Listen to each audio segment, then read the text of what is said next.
6. Recuerda que nuestra serie está titulada como Fundados en Cristo para amar, unir y santificar. Fundados en Cristo, que nuestro cimiento sea Cristo, nuestra base para amar, unir y santificar. Entonces, capítulo 6 de Primera de Corintios. Casi nunca digo esto, pero en Coram de utilizamos la versión NBLA, que es la Biblia de las Américas, pero en su versión sin el vosotros. Es la que usamos aquí, pero si traes otra Biblia está bien, no pasa nada. Y si estás listo, ponte de pie para orar y leer la palabra en reverencia al Señor.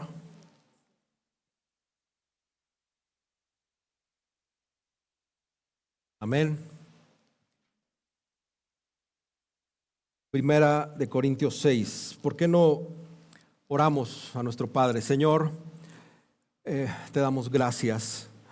Hemos orado, hemos cantado, exclamamos nuestros ruegos, nuestras súplicas a ti, levantamos nuestra voz y te expresamos de diferentes maneras, hasta con nuestro dinero, que te adoramos. Señor, es tiempo de escucharte a través de la predicación de tu palabra. Que esta mañana, Señor, podamos escucharte. Ayúdanos a todos, Señor. Regularmente tendemos, Señor, a desviarnos de tu camino, y que sea tu palabra, que sea el Espíritu Santo usando tu palabra que Él inspiró para que nosotros volvamos al camino que a ti te gusta que caminemos, Señor, que seamos obedientes. Y te pido especialmente por aquellos que no te conocen, Señor, por aquellos que quizá también se han alejado de ti. Por favor, tráelos de vuelta, Señor, y que tu palabra transforme nuestros corazones esta mañana. Te pedimos esto en el maravilloso y poderoso y único nombre de tu Hijo Jesucristo. Amén y amén.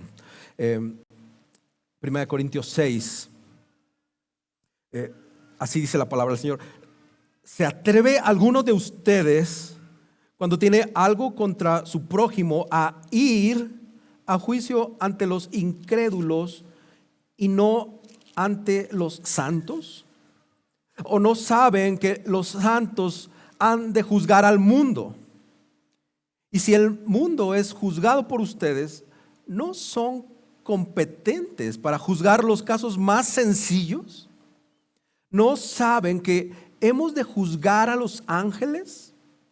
Cuanto más asuntos de esta vida. Entonces, si tienen tribunales que juzgan los casos de esta vida, ¿por qué ponen por jueces a los que nada son en la iglesia? Para vergüenza suya lo digo. ¿Acaso no hay entre ustedes algún hombre sabio que pueda juzgar entre sus hermanos, sino que hermano contra hermano litiga, y esto ante incrédulos? Así que en efecto es ya un fallo entre ustedes el hecho de que tengan litigios entre sí. ¿Por qué no sufren mejor la injusticia? ¿Por qué no ser mejor defraudados? Por el contrario, ustedes mismos cometen injusticias y defraudan, y esto aún a sus propios hermanos.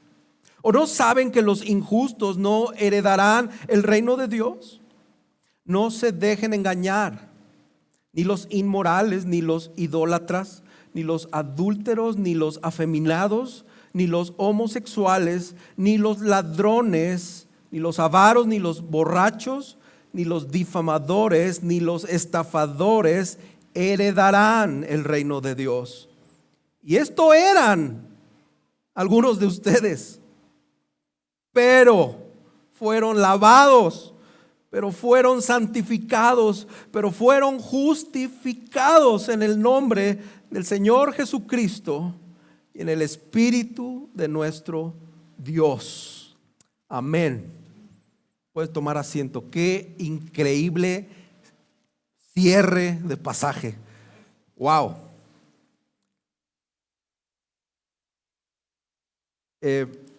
Quiero hacer una pausa breve porque esto no es común, pero el día de hoy nos visita el pastor Israel y su esposa. Por favor, si pueden ponerse de pie, quisiera que les dieran un aplauso de bienvenida a ellos especialmente.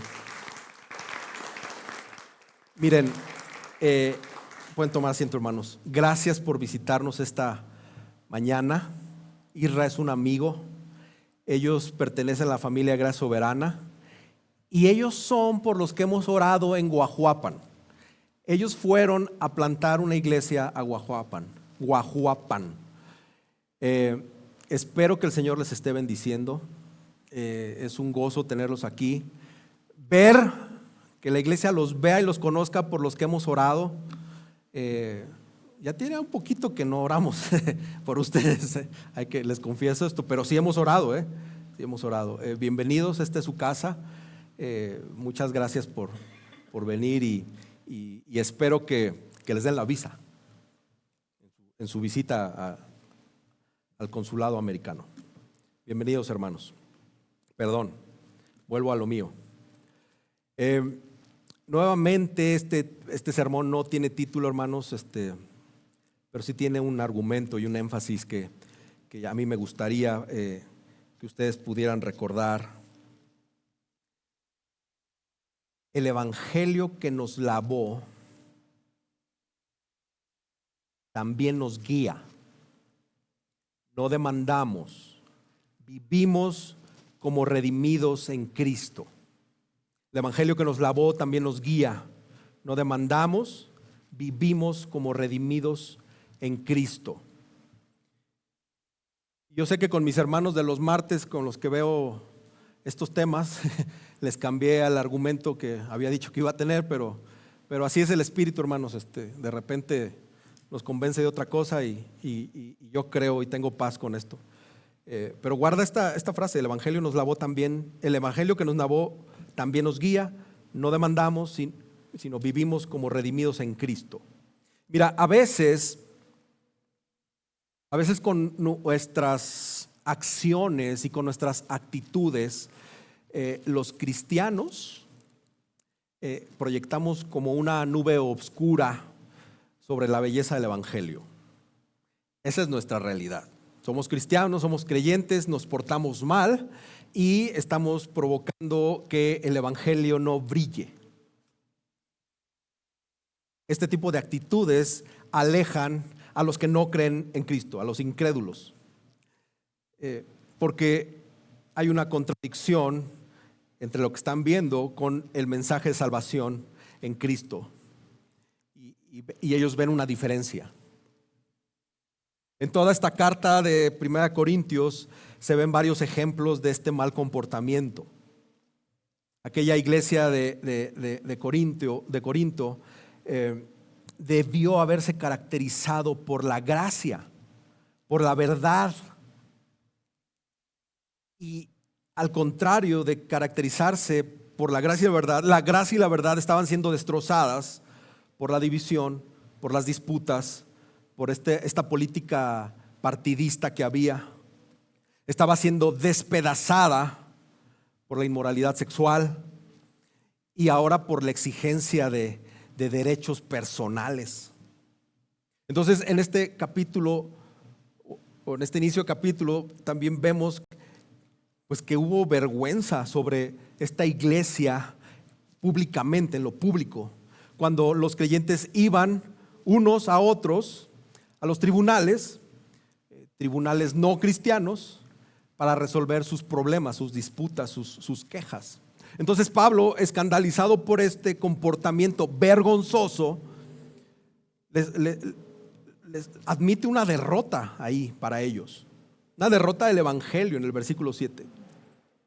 Y entonces la reputación de esta comunidad que había sido redimida por el evangelio, que debió haber sido diferente, está nula esa reputación.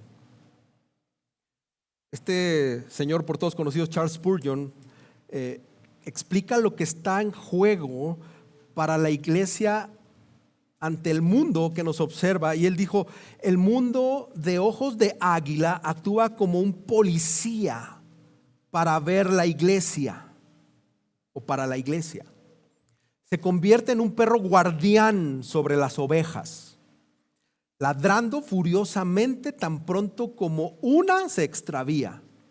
Tengan cuidado con su vida privada, y creo que su vida pública seguramente estará bien, pero recuerden que es de su vida pública de lo que el veredicto del mundo dependerá mucho, y es una realidad.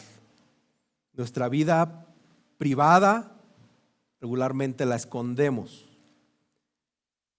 Nuestra vida pública no la podemos esconder, y nuestra vida pública da testimonio de Cristo a los que no están en Cristo. Entonces Pablo presenta algunos argumentos de por qué los cristianos no deberían demandarse entre cristianos en tribunales civiles. Y hay algo que es importante aclarar. Esto no está hablando de asuntos penales. Los asuntos penales no son tema de este capítulo. Pero actos criminales como el abuso sexual o abuso físico, el robo o cualquier delito penal, sí se tienen que denunciar debidamente a las autoridades legales. O sea, no es el tema. La iglesia local tiene su lugar para tratar, tiene un gobierno para abordar ciertos asuntos civiles en familia.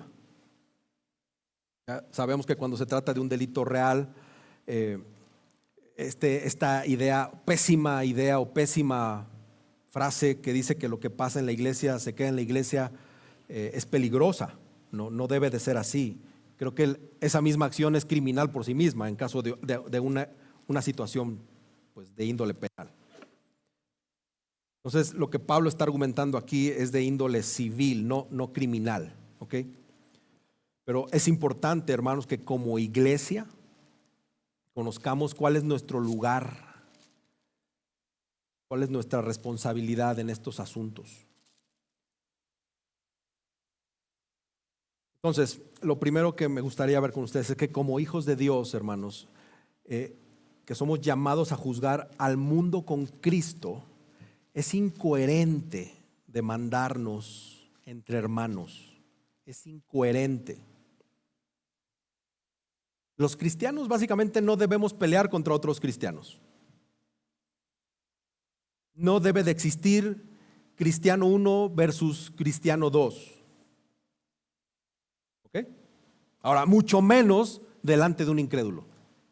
Porque sabemos que pues sí llega a pasar, ¿no? Que alguno que otro se llega a intercambiar ideas y sube el calor y bueno, pero esto no debe de pasar, pero mucho menos enfrente de un incrédulo.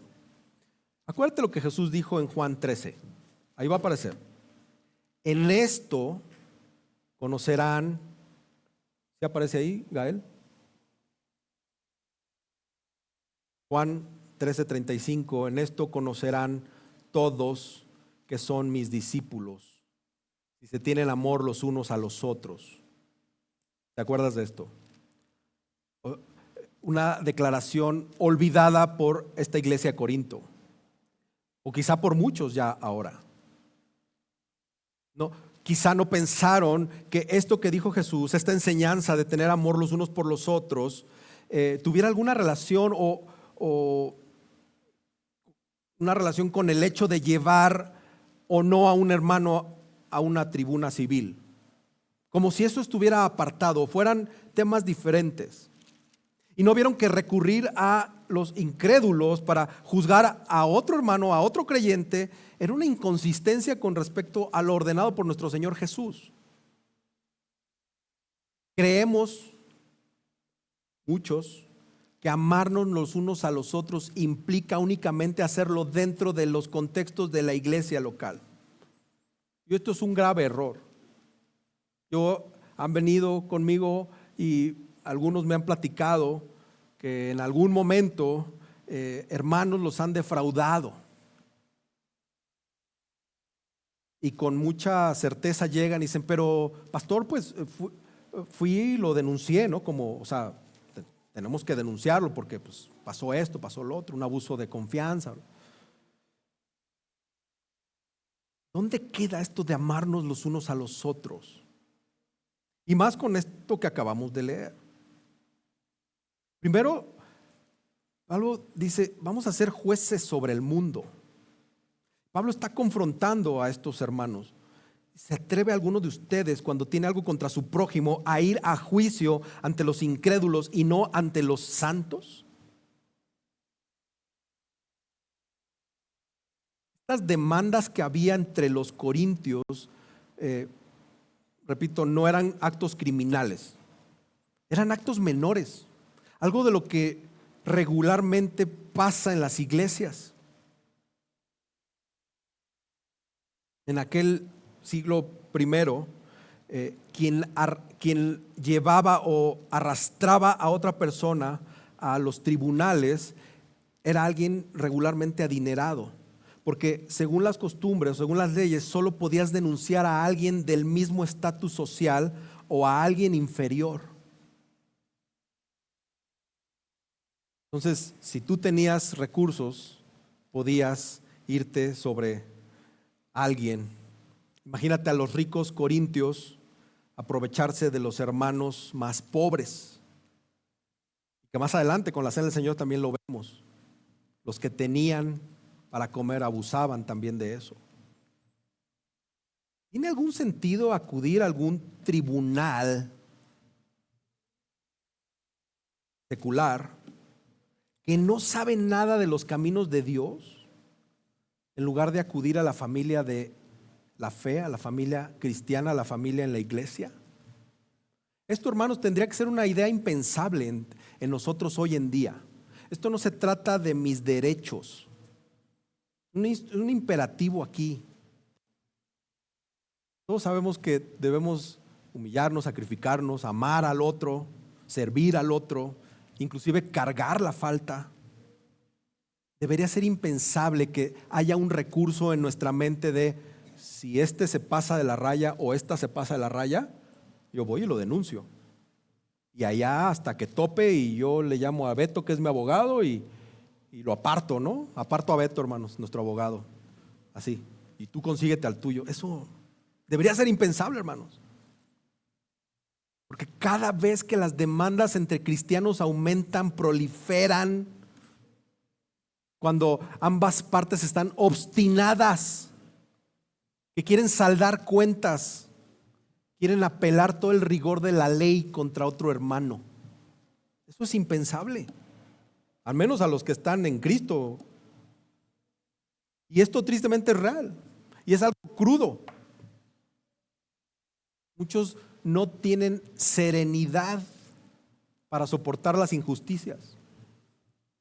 Soportar injusticias con tal de que Cristo sea exaltado, no para que te nombren el mártir de Coram Deo, sino para soportar injusticias para que el Señor sea exaltado. Y Pablo en el versículo 2 pues ya le empieza a meter más teología y empieza con una declaración de no saben que los santos han de juzgar al mundo, y si el mundo es juzgado por ustedes, no son competentes para juzgar los casos más sencillos. Qué fuerte que alguien te diga, que llegue y te diga, oye, tú no eres competente para juzgar entre tu problema y el del otro. O sea, Pablo le está diciendo incompetentes.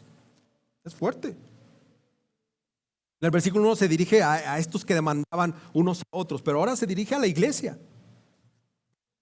Estos que son incompetentes, que no son competentes para juzgar asuntos civiles, inclusive hasta ciertas cosas que pueden llegar a lo legal, un abuso de confianza o no sé.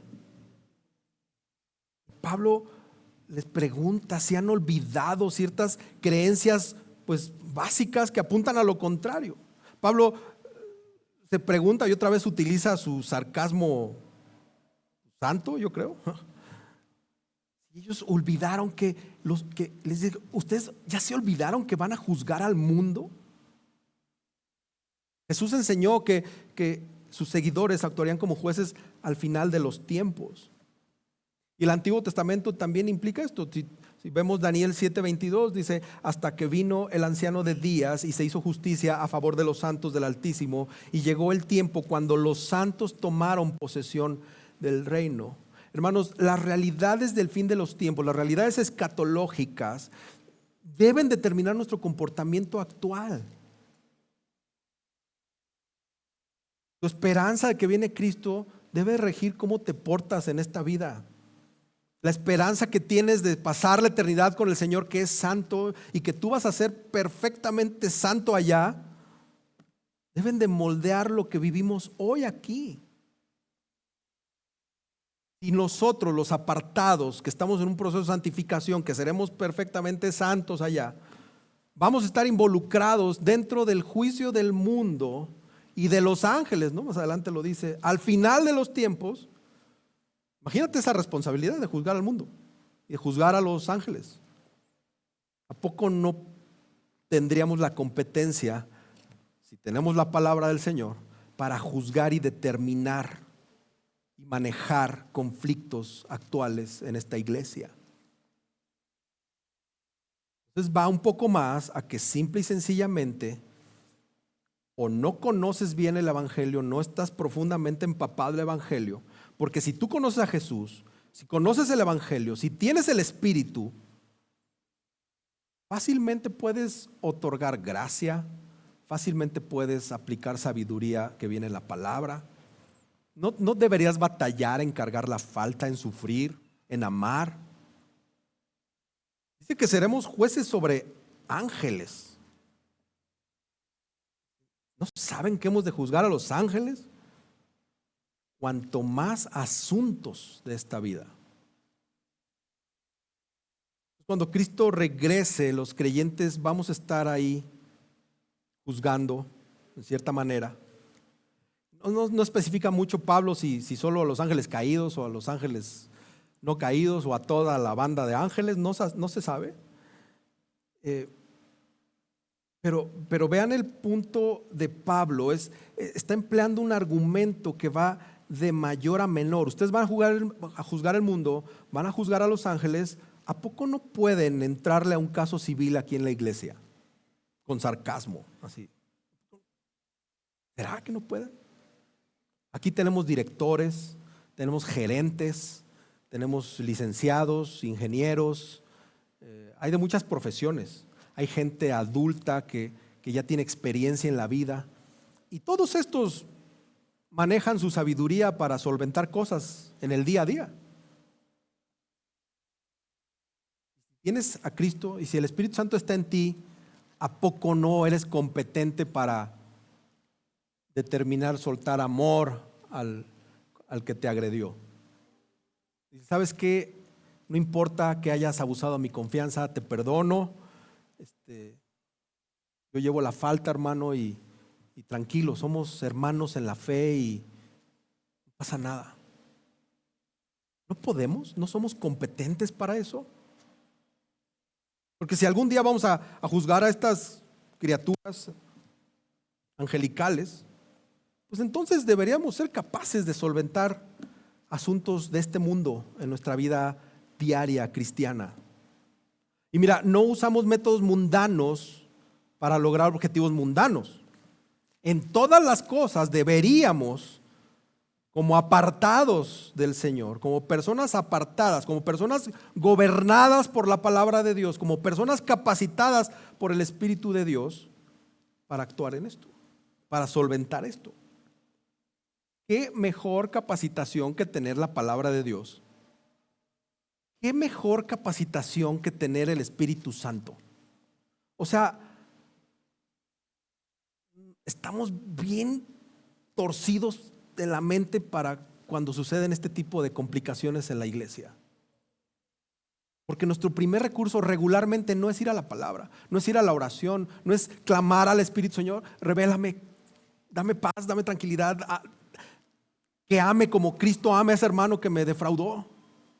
Ese no es nuestro primer recurso. A veces nuestro primer recurso es: ¿cómo me las paga el ingrato?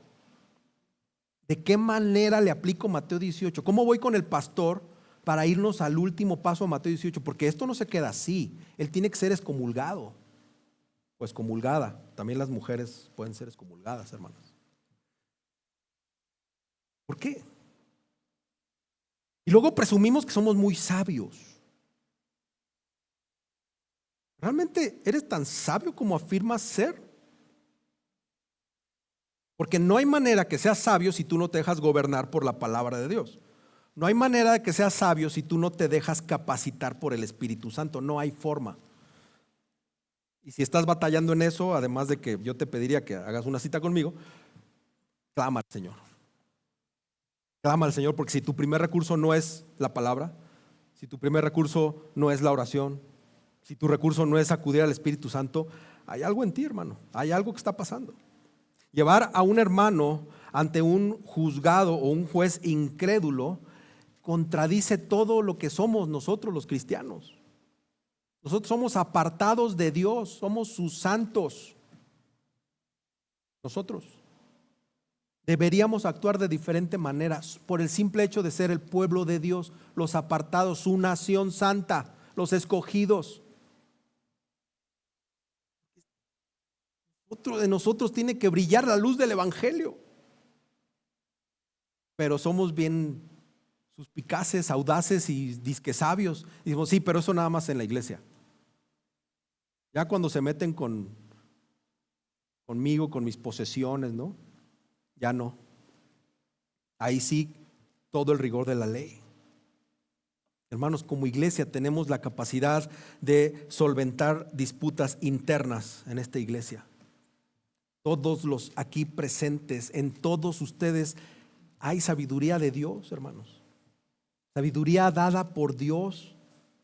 Aquí se puede hacer, solventar todo.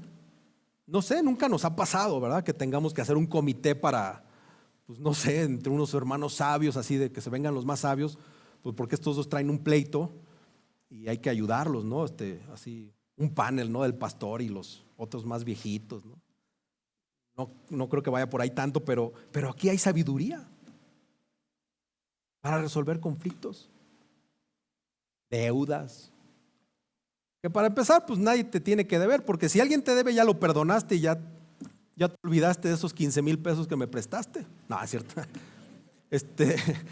Pues ya le perdonaste, ya le dijiste, pues esos 500 pesitos, hermano, son tuyos, te los regalo. O sea, no tienes por qué devolvérmelos. Acuérdate, el evangelio que nos lavó también nos guía. No demandamos, vivimos como redimidos de Cristo. O sea, hacemos lo que decimos que somos. Otra cosa, hermanos, demandar a un hermano creyente es inconsistente con la forma en que la iglesia debería de funcionar.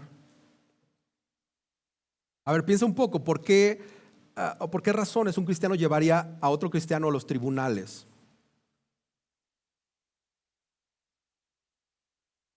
Yo sé que estás pensando, no, si me roban, no debería haber razón, hermano. Otra vez, haciendo un paréntesis con las situaciones penales que mencioné al principio, ¿no? O sea, fuera de eso, no debería de haber razones para agarrar a mi hermana y decirle, pues, ¿qué crees? Te veo en tribunal, porque tú y yo ya no nos ponemos de acuerdo, que resuelva un imparcial no creyente. Nosotros, los cristianos, debemos ser pacificadores, que están obligados a buscar la paz unos a otros, porque nosotros queremos mostrarle al mundo que somos cristianos, que no somos codiciosos, que aquí los de Cristo aman, sirven, perdonan. Y hay una connotación de amor al dinero que parece también ser parte de la ecuación de este pasaje. Hay como algo ahí entre líneas. En el versículo 7, Pablo lleva el argumento hacia esa dirección y empieza a hacer algunas preguntas así retóricas, de esas que él sabe hacer. Y es que acuérdate, la iglesia debe de ser capaz de manejar estos asuntos. Dice, si tienen conflictos, y quiero leerlo en esta versión de la Nueva Traducción Viviente que me llamó la atención. Si tienen conflictos legales acerca de tales asuntos, ¿por qué acuden a jueces que son de afuera y no son respetados por la iglesia? ¿Por qué van con alguien que no tiene respeto en esta iglesia? Y a lo mejor no es un juez, a lo mejor es tu papá que no es cristiano y tú dices, papá, sé tú el interventor, ¿no? Corintios involucran a jueces paganos, a jueces no cristianos, que no tenían ningún estatus en la iglesia para arbitrar asuntos internos. Si es un reclamo menor o es un reclamo mayor, aquí hay sabiduría. Y lo reitero, porque a la hora de la hora pasa que, no, pastor, es que no nos pusimos de acuerdo. Al final sí tuve que tuve que contratar a Alberto. Bueno, para los que no saben, Alberto es abogado. Y él no quiere que lo contraten para estos casos. De hecho, tiene la instrucción de no aceptar trabajos internos. Pero no debería ser así. Es ridículo llamarle a un inconverso para que juzgue entre nosotros. Imagínate tener un juez aquí y al final nos quedamos los que están en pleito y el señor juez va, o sus abogados, ¿no? Van a pelearse para ver quién gana. ¿No presumimos ser una familia? Oramos y decimos la familia, oren por la familia, somos una familia, yo pertenezco a esta familia. Hasta decimos somos de la familia Gracia Soberana. Pues necesitamos actuar como familia. En tu casa no llevas un juez para que resuelvan quién lava los trastes. En tu casa no llevas un juez porque papá y la mamá se pelearon porque pues, no se ponen de acuerdo. Se resuelve en casa porque tienen la capacidad para resolverlo. Conocen el evangelio. Saben que se tienen que perdonar, servir, sacrificar. Esto es lo mismo que en tu casa. Aquí tenemos todos los elementos porque conocemos a Cristo. Y luego para dejar claro, Pablo les dice, para vergüenza suya lo digo. ¿No hay entre ustedes algún hombre sabio que pueda juzgar entre sus hermanos? Otra vez con sarcasmo, porque estos se jactaban de ser sabios. Se jactaban de ser inteligentes en todo. Pero sus acciones demostraban todo lo contrario. Y ven lo que dolorosamente dice el versículo 6. Sino que hermano contra hermano litiga. Y eso es para incrédulos. Entonces, si ya tienes una demanda en proceso, cancélala, porque no quieres que te digan incrédulo. No hay manera. Entre cristianos no hay manera. Eso es una vergüenza para esos alborotadores, dice Pablo. Le están causando un daño a la iglesia de Cristo. Le están causando un daño al evangelio. Le están causando un daño a una persona que costó sangre con ir y demandar, con ir y llevar a juicios, a litigaciones. Entonces, si esto fuera una competencia deportiva, pues ya los corintios, esta iglesia ya hubiera perdido el evento deportivo antes de que comenzara el partido. Dice Pablo, así que en efecto es ya un fallo entre ustedes el hecho de que tengan litigios entre sí. Independientemente del resultado, aquí ya todos habían perdido por ir con un juez no cristiano. Fue su primer recurso. Y Pablo les pregunta, a ver, ¿por qué no sufres el agravio? ¿Por qué no cargas la injusticia? ¿Por qué no sufres mejor la injusticia? El agravio, la falta. ¿Por qué no ser mejor defraudado? ¿Por qué no es mejor que te engañen? Y todos estoy seguro que ahorita en su mente dicen, ay, qué fuerte está esto. O sea, ¿cómo? ¿Y me robó? Si los terrenos me los heredó mi papá. ¿Y? ¿Eres cristiano o no eres cristiano? Porque pues alguien que está en Cristo, alguien que tiene el evangelio, ¿dónde están sus tesoros? Del cielo. ¿Dónde está ahorrando? Su cuenta de ahorros, ¿dónde está? Pues allá. Y terrenos, herencias, casas, fortunas. Yo por eso renuncié a los millones que me dejó mi papá. No es cierto, no me dejó nada. Por eso no peleé, ¿no? No me dejó nada. Pero hermanos, es preferible perder dinero, perder posesiones, que perder un hermano. Es mejor perder eso a perder tu testimonio. Porque nos jactamos que somos cristianos. Ahí andamos predicando el evangelio en el metro, en la oficina, en todos lados. Pero a la hora de los terrenos, aguas. A la hora de la herencia, así soy cristiano, pero aquí, esperen, pausa. Hay que reconocer que lo que dice Pablo aquí es de esas pastillas. Bueno, has de saber que como ya tengo 50 años, ya tomo estas Mega Men 50 Plus. Y son unas cápsulas así gigantes. Algo que está haciendo Pablo es como esas pastillas difíciles de tragar.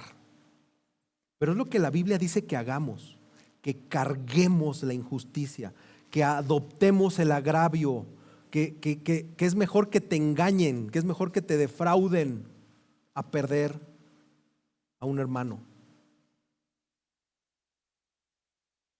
Pero pues tristemente los corintios, esta iglesia, y como muchos cristianos hoy en día, hay un amor por el dinero, hay un amor por las posesiones, más de lo que decimos amar a Cristo, más de lo que decimos amar el evangelio de Cristo, la obra de Cristo, más que la reputación de la iglesia de Cristo.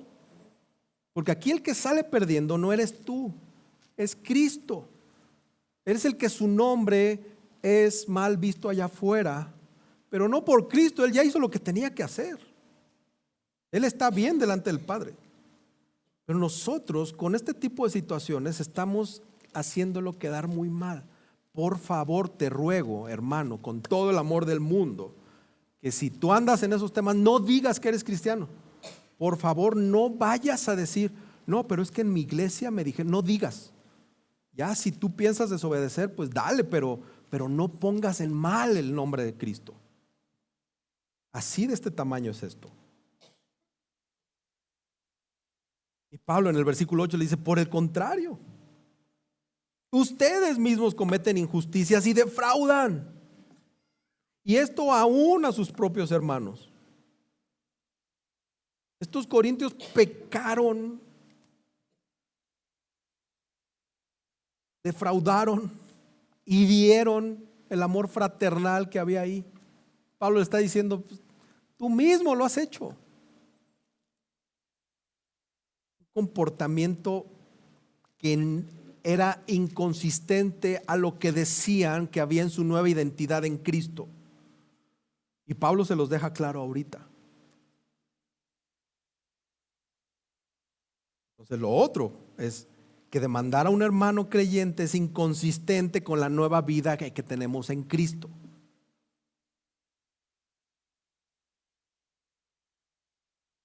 Todos se saben 2 Corintios 5:17, pero como sé que están enfocados en el sermón, se los vamos a poner ahí. De modo que si alguno está en Cristo, ¿qué? Nueva criatura es. Las cosas viejas pasaron, ¿qué más? Ahora han sido hechas nuevas. O te lo sabes en la Reina Valera, ¿no? Tal vez. Pero esto es un increíble versículo que resume los versículos del 9 al 11, básicamente. Pablo marca un contraste muy marcado, muy sorprendente entre los que éramos antes de que Jesús nos salvara, y los que somos ahora después de que Jesús nos ha salvado. Entonces aquí hay como un doble propósito, un regocijo, pero a la vez una advertencia. Y hermanos, yo les digo a ustedes, mis hermanos amados, no olvidemos quiénes éramos antes de Cristo. versículos del 9 al 10, o el 9 y 10, hay una lista pues de vicios, y esto lo vemos en otros fragmentos de la Biblia, en Romanos, Gálatas, Efesios. Una lista que aborda la naturaleza, aborda el estilo de vida del creyente antes de aceptar a Cristo.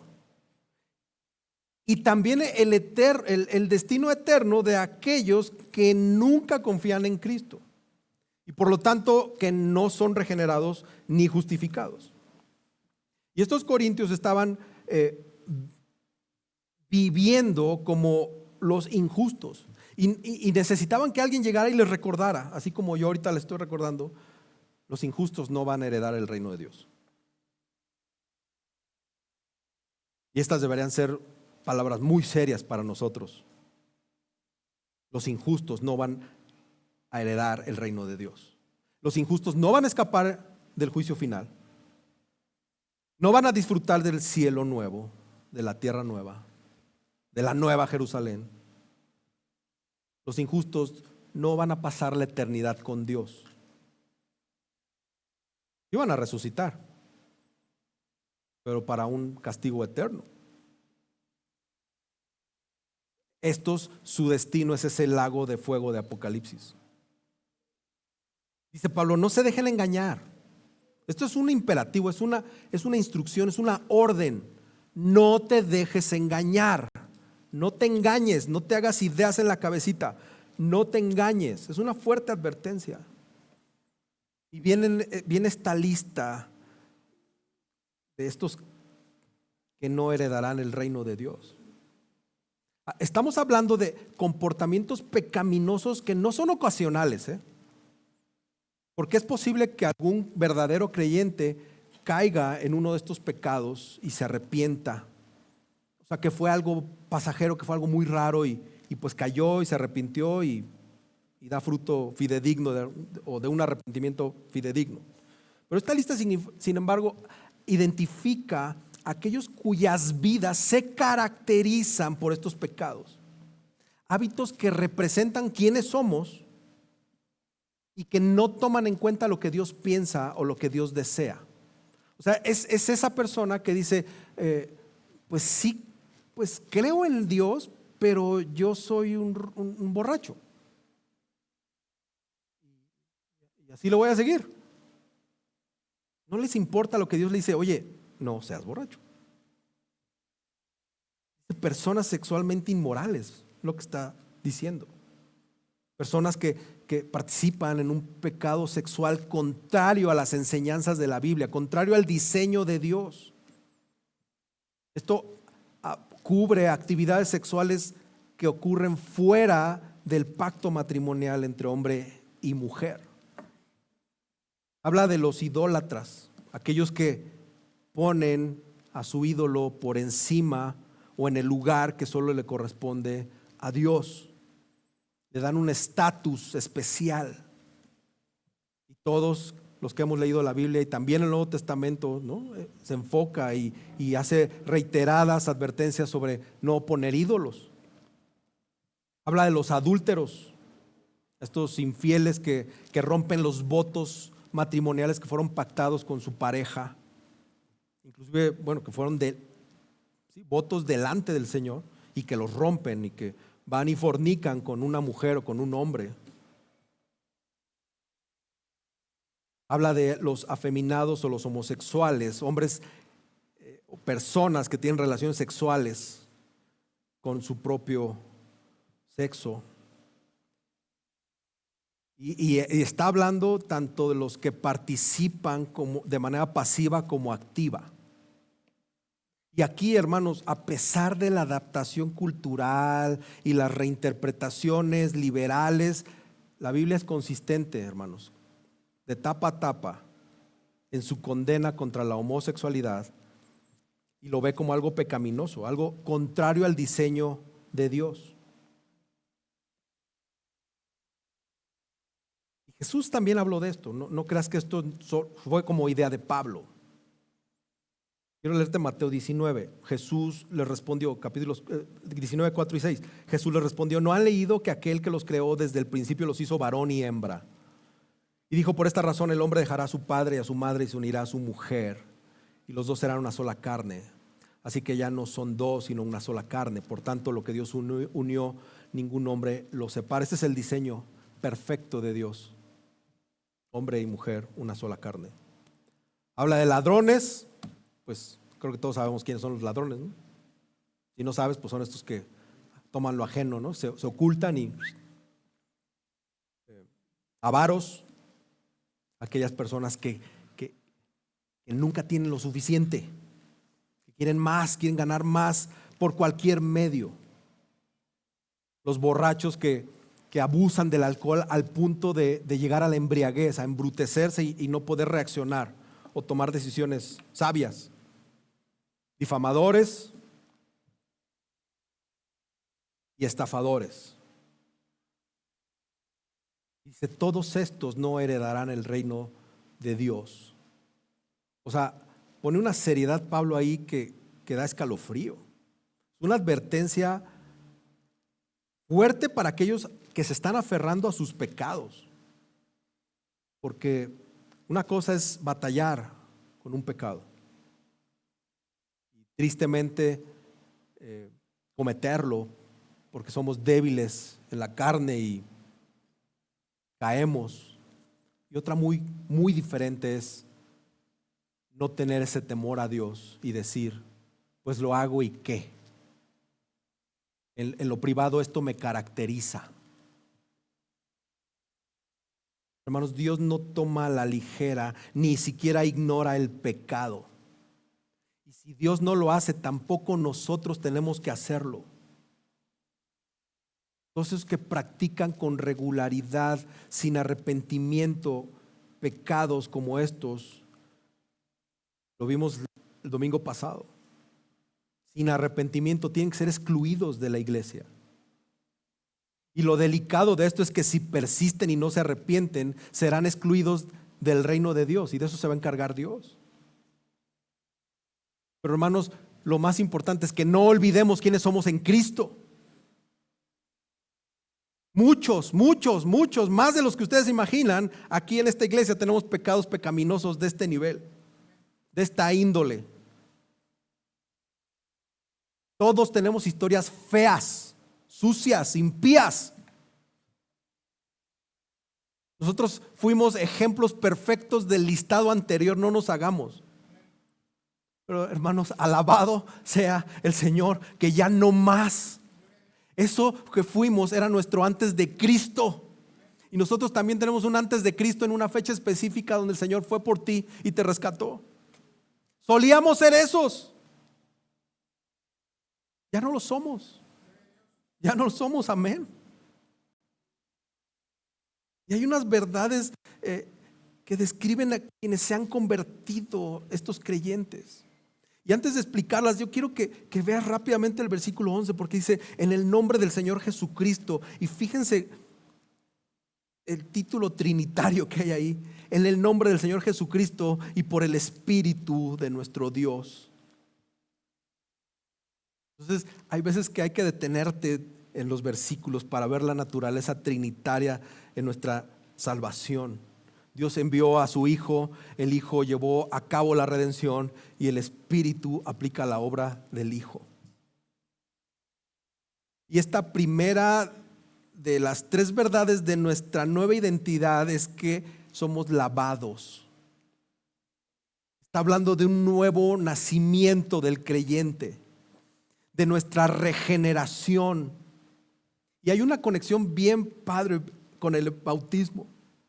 El bautismo es una serie de eventos que ocurren durante la conversión. Aquellos que se convierten también se arrepienten, también creen y confiesan con su boca que Jesús es su Señor.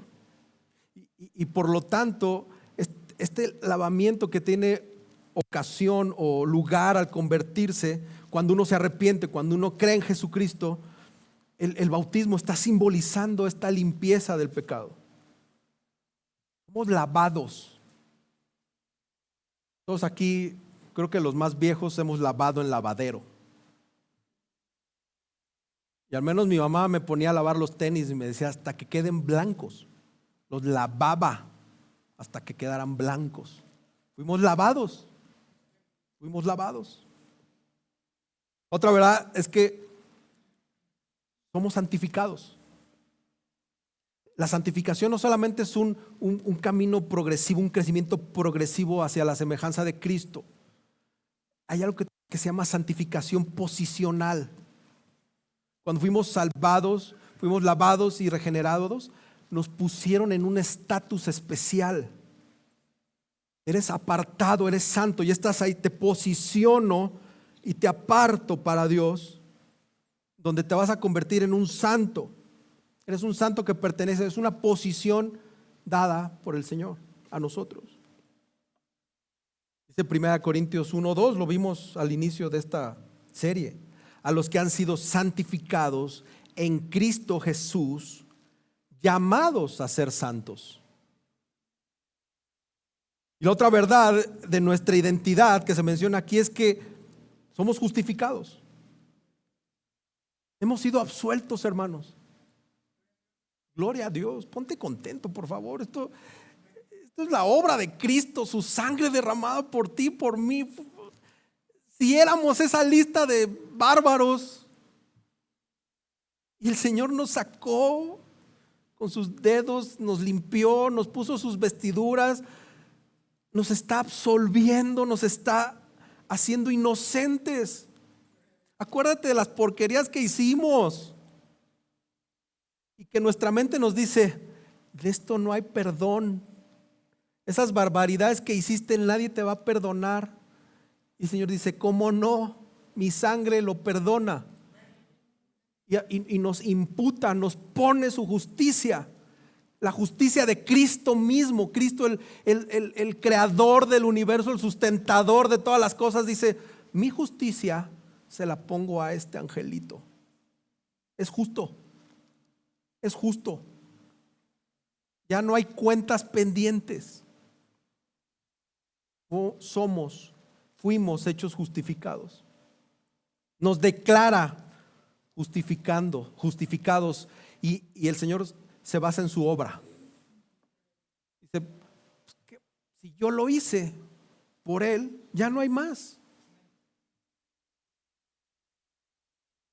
Es un término legal de absolución. Cuando el juez dice: declarado justo, ya no hay, ya libérenlo, quítenle las esposas, se puede ir a su casa. Así, el Señor Jesús con su sangre: estos son justificados por mi sangre. Yo los compré. Amén, ¿verdad? Por eso se te enchina el cuero, ¿verdad? Se te eriza así los vellitos. Y te paras, te sientas al borde de la silla porque dices: no manches, Señor, o sea, wow, tú me justificaste. Bueno, en otras iglesias hacen eso. Cuando les dices que la justificación, dicen: ¡ah! Señor me justificó. Vamos a crecer un día en expresar el gozo.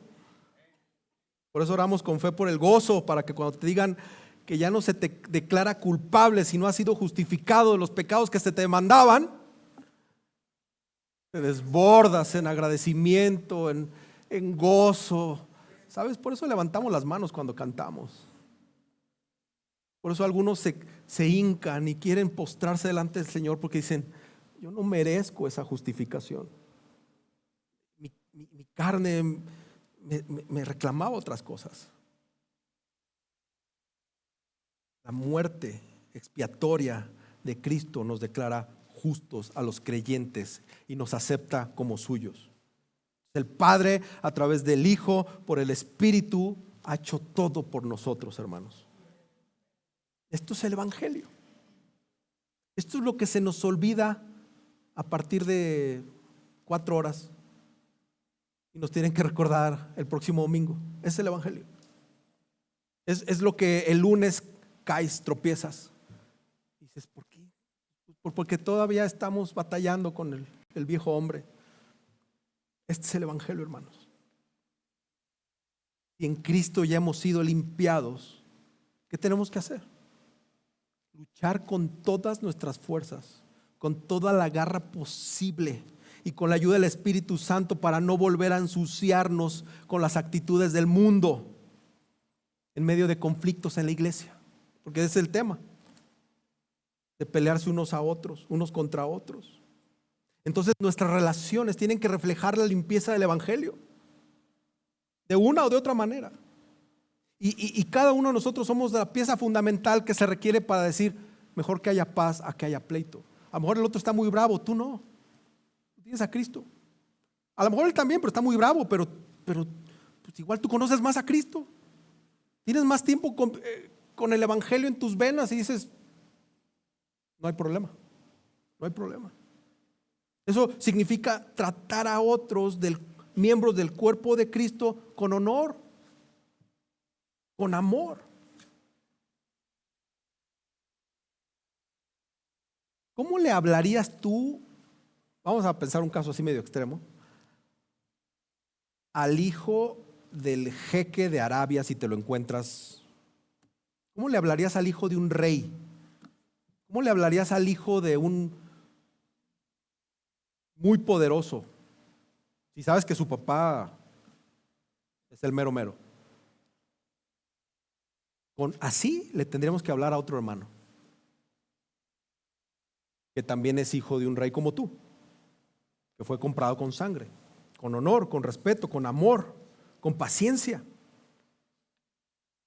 Hermanos, si hemos olvidado quiénes somos en Cristo, si hemos vuelto a actuar como si nunca hubiéramos sido lavados, santificados y justificados, hermanos, hoy es el momento de volverte a Dios. Hoy es momento de arrepentirte con sinceridad de cualquier actitud, de cualquier palabra, de cualquier decisión que contradiga nuestra nueva identidad. Esto es un buen tiempo, ahí tú solo en tu mente y pedir perdón y pedir ayuda para no permanecer en estos patrones viejos que nos caracterizaban. Y recordar que lo que tú tienes ahorita ya ni te pertenece, porque fuiste comprado con precio de sangre. Tampoco nos podemos jactar que mi salvación pues ni es tuya. Es la salvación de Dios que Él te dio por gracia. Tenemos que tener esto en mente. Volver al Señor con un corazón humilde y vivir como lo que verdaderamente somos, redimidos por gracia. Ahora, si tú no te has rendido a Cristo, también es el momento de que tú en tu mente te empieces a arrepentir de tus pecados, que te arrepientas de la vida que llevas, una vida que, aunque no conozcas a Dios, yo te digo, tu vida de pecado no honra a Jesús, porque Él es santo. Este es el momento que tú puedas rendirte a Él, o ahorita que estemos orando, o cuando tú quieras, y lo confieses como tu Dios, como ese Dios soberano. Que descanses y pongas tu confianza en Jesús. Acuérdate, el Evangelio que nos lavó también nos guía. No demandamos, no peleamos, no andamos ahí de bravucones, sino que vivimos como redimidos de Cristo. Quiero concluir con esto. ¿Cómo afecta tu unión con Cristo tu vida diaria? Sé honesto. No levantes la mano, no digas yo quiero hablar, pásenme el micrófono. Piensa en tu vida diaria. ¿Cómo afecta tu vida diaria tu unión con Cristo? Porque en la respuesta que demos, ahí es donde se ve esta relación entre doctrina y práctica, entre lo que dices que crees y lo que haces. Entonces, quiero dar algunos consejos prácticos a manera de conclusión, que amplíen un poquito el texto y una aplicación al Evangelio. Porque si somos lavados, santificados y justificados, y esto está en nuestra mente, pues tendríamos que ser muy capaces de manifestarlo.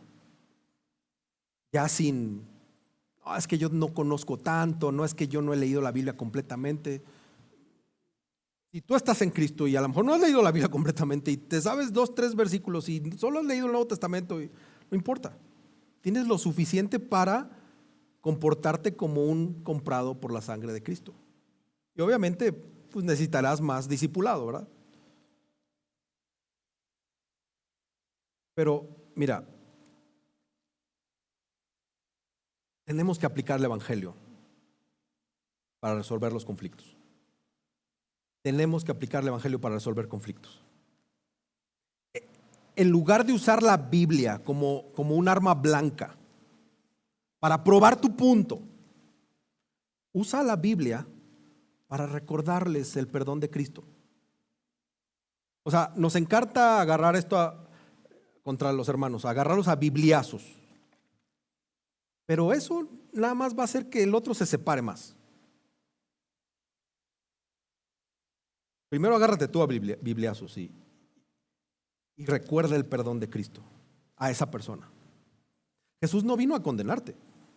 Jesús vino a reconciliarte. Entonces nosotros tenemos que extender esa misma gracia a los demás y reconciliarnos y traer esperanza, y eso va a reducir mucho la actitud defensiva de las personas. Acuérdate de lo que dijimos la vez pasada, esta regla de oro, ¿no? Que hay que tratar a las personas como queremos ser tratados. ¿Cómo te trata Cristo a ti en tus pecadotes? Con misericordia, con paciencia, con amor. Y no estoy hablando que estamos a favor del pecado ni nada de eso, ¿eh? No te vayas a ir por allá. Pero la realidad es que Cristo nos amó cuando no lo merecíamos. Y muchas veces cuando estamos en un pleito con alguien, creemos que esa persona no se merece nuestra misericordia ni nuestra gracia. Entonces tenemos que amar con ese mismo amor paciente que el Señor Jesús nos amó a nosotros, a la persona. No se lo merece. Te robó 15,000 pesos. No se merece tu perdón, pero se lo das. Le muestras el Evangelio. Es practicar una disciplina redentora, no una disciplina condenatoria. Vamos por el hermano para que se arrepienta. Quizá no responde como debería responder. Y tenemos la palabra para disciplinarlo y corregirlo, instruirlo, pero no como un juicio. Lo predicamos el domingo pasado. Queremos ir a su corazón con compasión.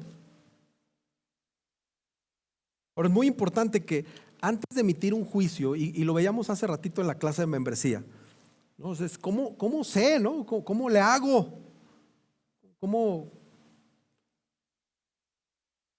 Es importante identificar nuestros ídolos y las motivaciones de nuestro corazón. Muchas veces tenemos los deseos desordenados. Los que primero tienen que ajustar cuentas somos nosotros. Santiago 4:1, ahí aparece, y lo puse en otra versión. ¿De dónde vienen las guerras y las peleas entre ustedes? ¿Acaso no vienen de sus pasiones, las cuales luchan dentro de ustedes mismos? Pues aquí nosotros también somos parte del problema, aunque nosotros nos hayan defraudado a nosotros. ¿Quién tiene que mostrar a Cristo? Para empezar nosotros. No esperar que el otro lo demuestre. Muchas veces, como decía, traemos un desorden aquí. A veces no podemos procesar nuestras emociones. Y nuestras emociones provocan un desorden. Nuestras emociones provocan que veamos un pecado inexistente en la otra persona.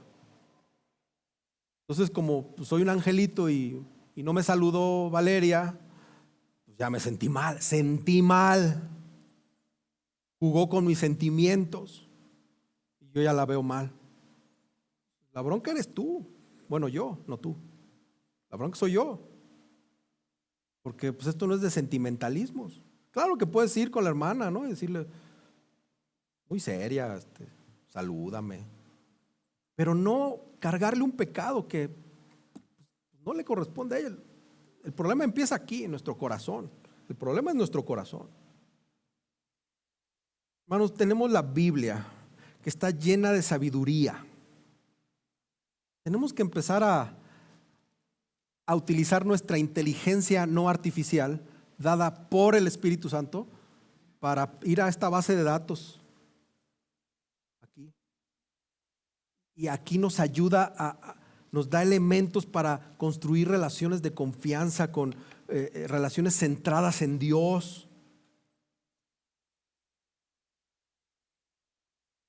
para ejecutar juicios, pero con gracia, para corregir lo malo. Esto, hermanos, la palabra nos va a ayudar a comunicar sabiduría, nos va a ayudar a comunicar claridad en el Evangelio. Porque a veces tenemos buenas intenciones, hermanos, pero los que no se explican bien somos nosotros. Los que malinterpretan somos nosotros. Entonces tenemos que ser claros para evitar malentendidos. Jesús se comunicó con nosotros con gracia y verdad. Tenemos ahí un buen ejemplo.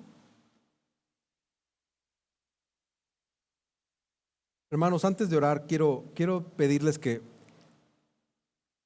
prevengamos los conflictos. Y para prevenir conflictos, tenemos que ser instruidos en la palabra. Y tenemos que dejar que se nos instruya en la palabra. O sea, tenemos que ser dóciles ante la palabra, sumisos, someternos a esta autoridad que está por encima de todo. No hay nada por encima de la palabra del Señor. Si andamos por ahí sin la Biblia, en todos los sentidos, vamos a actuar desde el corazón, desde el estómago. Una vida de constante oración, una vida de constante lectura y meditación de la palabra, profundizar en la palabra, nos va a ayudar a prevenir. Porque te apuesto que no todos hacen eso. Y el otro llega con la guardia aquí puesta, mostrando así la Magnum o con el rifle aquí. Pero nosotros que estamos en oración, que estamos velando y orando y estamos leyendo la palabra y estamos meditando en la palabra, el Espíritu Santo viene y te habla. Te dice perdónalo, o te dice sé paciente, o te dice corre, no te vayan a dar un balazo, pero estás tú ahí comunicado con el Señor. Es más fácil prevenir algo cuando estamos haciendo esto a cuando andamos en la carne. Andamos de cristianos carnales ahí. Tengamos esa intención de crecer en gracia, hermanos. Esa intención de crecer en misericordia. Acuérdense, nosotros queremos que cuando entren ahí las personas vean a Cristo. Entonces para eso nosotros tenemos que ejercitarnos en la gracia, en la misericordia, en el amor. Y obviamente, pues los que ya son de casa, pues esto lo tenemos que practicar. Amén. Vamos a orar. Señor, esta mañana queremos que nos ayudes a recordar quiénes somos en Cristo.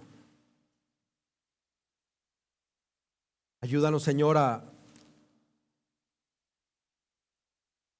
recordar que fuimos lavados, que fuimos apartados, santificados para ti, que fuimos justificados y solo por gracia, porque esto no proviene de nosotros, de nuestra bondad o de nuestras obras, no, es solo por gracia y por fe en ti. Ayúdanos a no actuar como si fuéramos esas personas que éramos antes. Que siempre nos acordemos que hubo un antes y un después, y que ahora ese después está cubierto con tu gracia, tu palabra, tu amor. Señor, perdónanos porque se nos olvida. Porque en casa tendemos al conflicto con nuestra pareja, El orgullo nos invade y queremos hacer valer nuestra opinión, nuestro conocimiento en el trabajo, en la escuela. Y empezamos a actuar no mostrándote a ti. Nos mostramos al mundo como no regenerados, como no santificados, como no justificados, como si no hubiéramos sido lavados por tu sangre. Perdónanos, Señor, porque hay veces que hemos respondido al conflicto con orgullo.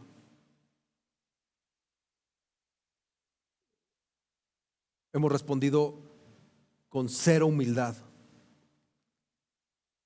Y es importante, Señor, que nos recuerdes cómo tú te humillaste, cómo tú sufriste las injusticias por amor a nosotros. Ahora recuérdanos eso, para nosotros sufrir la injusticia por amor a tu evangelio, confiando que tú tendrás una justicia final y que tú te encargas de eso y no nosotros. Espíritu Santo, te pedimos que formes en nosotros corazones dispuestos, humildes, sencillos para resolver conflictos en la iglesia, y lo hagamos con sabiduría, lo hagamos con amor, con verdad, con humildad. Señor, haznos una iglesia que honre tu palabra, que honre tu nombre, que honre buscar la reconciliación y la paz. Porque ¿qué caso tiene jactarnos de sabiduría bíblica y tener la mejor teología y la mejor doctrina y haber estudiado y lo que sea, si no podemos mostrar el amor de Cristo a aquel que nos agrede?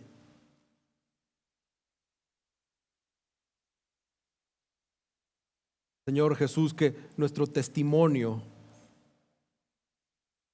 sea coherente, que lo que mostramos aquí dentro de la iglesia y la congregación se muestre allá afuera en el mundo,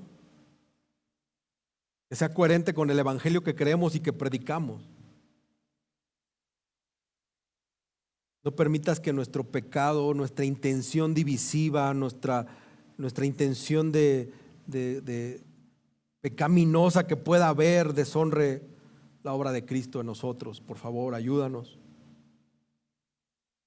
Glorifícate en medio de tu iglesia, Señor. Glorifícate aún en medio de nuestros desacuerdos,